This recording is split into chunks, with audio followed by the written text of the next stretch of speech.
Guys, Brian with Cajun Cardboard coming at you from the great state of Louisiana, and today's video is me showing you guys one way that I use to find. We're gonna talk about Michael Jordan cards, how I find certain Michael Jordan cards that I think are buy cards it's time to buy. But this could be applicable to anybody. Bull, Steph Curry, Wander Franco in baseball, Marshall Faulk rookie cards. It's cross-platform, it's cross-sport. You could buy Game of Thrones cards this way. But it involves using the Cardladder index and doing a little bit of thinking and a little bit of research on your own. So what we're going to do is we're going to start from the very beginning. I'm about to get you over onto screen share. So here we go. This is how I find Michael Jordan cards that I think are, I don't want to say underpriced, but maybe at a time where it's very fertile to pick that fruit. Let's put it that way. So here we go. I've got Cardladder pulled up, as you can see on your screen. I go over here on this left panel. I go to indexes. I click indexes. You can obviously look at all the indexes for the different sports here. We're going to go into click player indexes. You're going to type in the name of your player. If you type in Michael, there's lots of Michael athletes that exist, but we're going to type in Jordan because he's the greatest of all the Michaels, and we're going to click it. If you wanted to do some due diligence on the Michael Jordan Index, I'm about to do a video on the evolution of the Michael Jordan Index over recent months and years in just a bit, probably sometime later next week, because I'm starting to see some things. We could look at the general index. I'm not going to do that. We're going to look at specific cards. I've got to pick and choose here. I am going to pick PSA 10, okay? We can do PSA 8. The difference with PSA 10 and PSA 8 is sometimes PSA 8 cards, if they're a $40 card and you want to look at the cards that have gone down the most by percentage, if it's a $40 card and somebody happens to pick one up for 25 bucks and it's an aberration, it will look like the card has plummeted and it's like the greatest buy in the world because it's down 80% and you'll want to go pick it up. So I'm going to plug in PSA 10 so the dollars mean a little bit more. It's going to be a little bit higher cards. You're going to go type in PSA 10. So now you're only looking at Jordan PSA 10s. Theoretically, you should be, but as you can see, I've got highlighted here. Here's a PSA 9 that snuck in. Why did it sneak in? Well, there you go. It's card number 10, but we'll be able to look and see, like card star 101 is going to pull up because it's got 10, the two digits together. So make sure you're looking at PSA 10s. That's what we're going to look at. Then over here on the right, there's this little sort feature. You can sort by Cardladder score, which I still don't truly understand. Value, just highest to lowest, most expensive to least expensive, the last sold, the pop, the market cap, which again, market cap has its place, not so much with Jordan in my opinion. Undervalued percentage, I have never even clicked that, but I guess we could look at undervalued percentage, whatever that means. I probably need to do a little more time and research on that. Monthly pop growth, which ones have grown the most in pop? Not surprisingly, the star cards are all growing drastically in pop because A, there's not very many, so every one that's added means a lot. And B, because PSA just opened up grading star, 84 star, and so BGS cracks and crossovers and raws are coming in like crazy. So you'll see a lot of these at the top are star. Interesting that the interlake pop, oh, it's 0. Okay, I was about to say that did seem odd. Anyway, so that's one way. We can go to dollar per daily change, date added, whatever. I want to go to 3-month change. And so what that's going to do is, and this is going to be sorted from highest to lowest. So if you want to look at the hottest, the fastest rising Jordan cards, which I think I did recently, and I warned y'all the Beam Team was running. I don't know why, but here, we'll just click it real quick. There is the last Beam Team, which is up significantly to 6,500. It's been as high as 9,100, but a 6,500 jump from 3,120. We talked about that, and I'm not so sure that's a vetted arm's length transaction. But we are more interested in the cards, yes, you're about to hear me say this, the cards that have gone down the most. I want to buy the cards that have gone down the most because from a collector perspective, I want to go look at the cards that I need to add to my collection. So we would start at the top and say, do I have this? Do I have this? Do I have this? When I get to a card that I don't have, if I see that it's gone down 30% and I don't care about whether it's gone up or down, other than the fact that the less I pay for it, the more cards I can put in my collection as a collector. That's why collector and investor are kind of intertwined. So that's what I do. I go over here, I hit three-month change, I sort, I put the arrow up, which means it's going to show you the worst performing cards over the last 3 months, and then I click. I've already got this card in a PSA 10, but let's look at it. What's going on? It's at in the last year. Let's not look at the last year. In the last 3 months, look what it's done. The card sold for $805. It's come down 500. 426, 380, 357. It looks like it's starting to plateau and bottom out, but wouldn't it be a nice time to pick up a 1997 Ultra Star Power Plus PSA 10? So that's kind of how I use this card ladder tool. Let's look at some more. Here's one, a Skyview, super low pop card. Now, this is where the common sense and the savvy and the experience and the hours of research, hundreds of hours of research, sometimes thousands of hours, some of us, come into play. There's only been 2 sales. So that should be a red flag. Okay, well, 2 doesn't make a trend. 3 doesn't really make a trend. 4, you start making sense of it. 6, 8, 12, 40, now you have a trend. But this Skyview card is a super rare card, impossible pack pull, Alien Jordan, card number SV1 from 95 Hoops. Really tough pack odds, that card. Really freaking crazy pack odds. I should probably do a video separately just on that.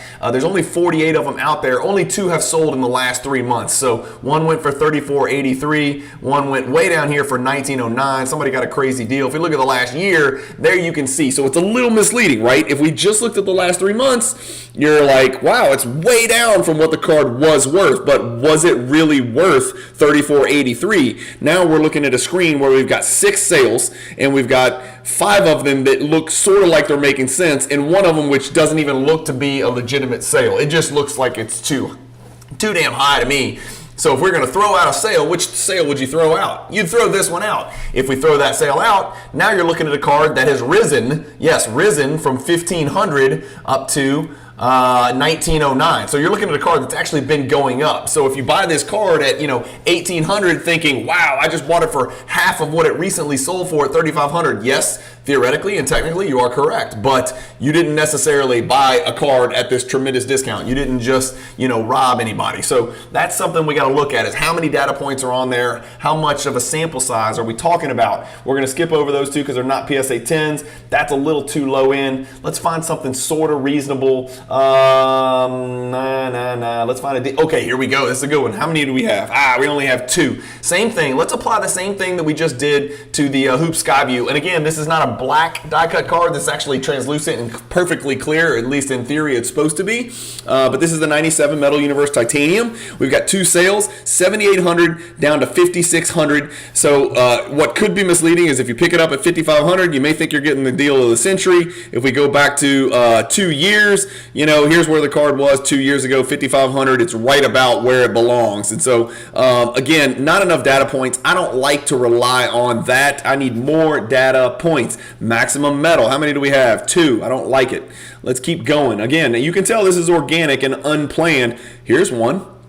The 1987 PSA 10 base card. Again, not an insert, not a parallel, but I know a lot of you guys care about this card. I do. I don't have it. I have a 9.5 BGS, which for whatever reason, I feel like the Fleer base, I want to have the whole run in PSA 10. I've got the 86, I got the 88, I got the 89, I got the 90, I can go on and on and on. But for some reason, my 87 Fleer is a BGS 9.5, which really drives me crazy. But if we're looking at the last 3 months, we got 3 data points. So 14,400, 14,000, and 11,000. This is about 2/3 of the pop of the 1986 Fleer rookie card. It's the 87, of course. But let's back out. Let's zoom out a little bit and look at 6 months. Okay, so this card's down. This card's moving down. The last one went all the way down to 11. It was 16,000 back in September, just 6 months ago. So this is a card you may want to take a look at. If you really want a big macro view, let's get to 2 years here. It's obviously, we know almost all Jordan cards, like every other player that ever played the sport of pro basketball in the NBA, is going to be down. But this is the lowest sale in the last 51 sales. So if you don't have this card in your collection, my hand's raised. I don't have it in PSA 10, and you're looking to add it, my hand's raised. I am looking to add it.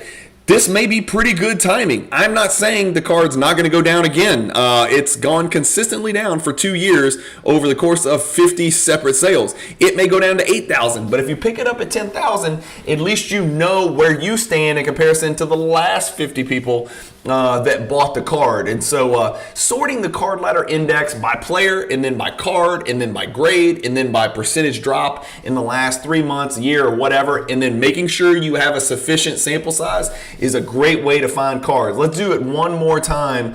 And I really shouldn't bring this one up because I'm on the hunt for this card as we speak. I probably won't win it, but I'm on the hunt for this card as we speak. And this is a PSA 10, but as you can see, it's very off-center left to right. You can always tell on on beam teams.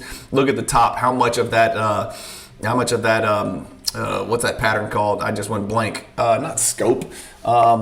Oh my God, why did I go blank? God, I'm getting old. I can't remember the name of that pattern. The velocity pattern in the background. This is kind of where that pattern emanated. And of course, Optic has brought that into some of their products in the ultra modern era. But you can see this is where this card's gone. Again, that was misleading. The 3-month number was very misleading because it's up, it's here, it's down. Is it up? Is it down? What's it doing? Where's it going? I don't know. This is a crazy card. That's probably not a good example either. But I do want to find one that's a PSA 10 that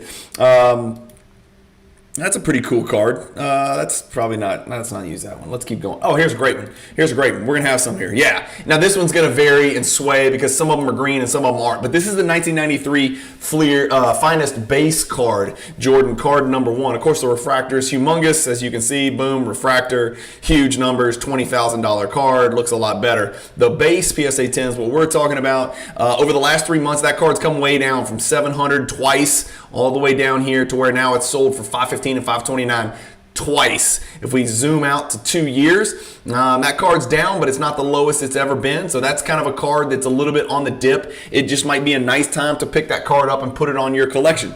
Again, the theory to apply here is that what goes up generally comes down at some point, because as cards race up violently, people will flood the market with supply.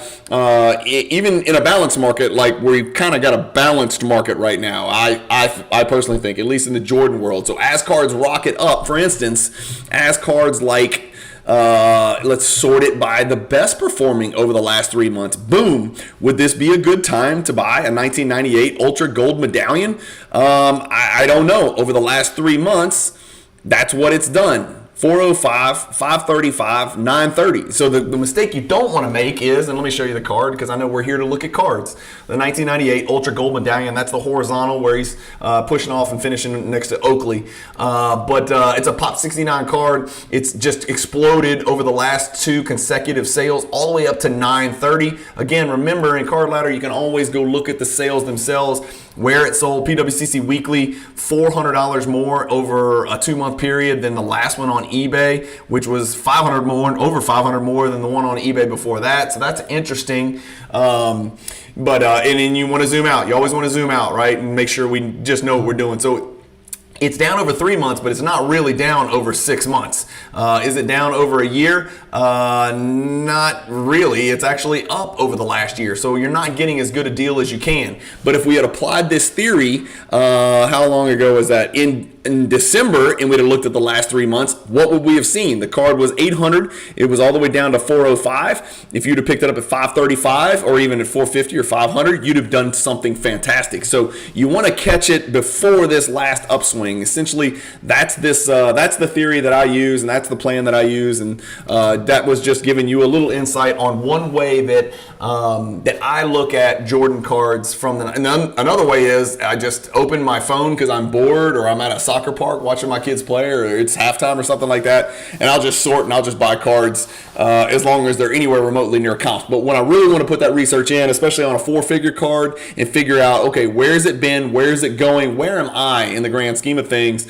that's one way that I like to do it. I love Cardladder. I love the indexes. I love the comparison feature. But remember, the index itself is just providing you data. It's not making decisions for you. You can't rely on an index if there's not enough constituent cards. You can't rely on a graph if you don't understand the constituent parts of that graph. Not every sale is the same. Where it sold matters. What the actual card looked like. We haven't even talked about that. Like, not all 10s are the same. Like, we just looked at that Beam Team. There's Beam Team 10s that look a lot better than that Beam Team 10. There just is. And so that's where the experience and the hours of research and the time and the effort come into play. But that's just one way. That's just one method that I use to find Jordan cards that are, I hate using the word underpriced, but are at a price that I feel is ripe for the picking, as they say down here in South Louisiana. So let me know what you think. Let me know what methods you have to search for Jordan cards. Let me know if you think this is helpful. If you do, hit the like button, hit the subscribe button. If you haven't subscribed, please subscribe. If you're watching the videos, just hit the subscribe button. It helps me, it doesn't hurt you, and it's easy to do.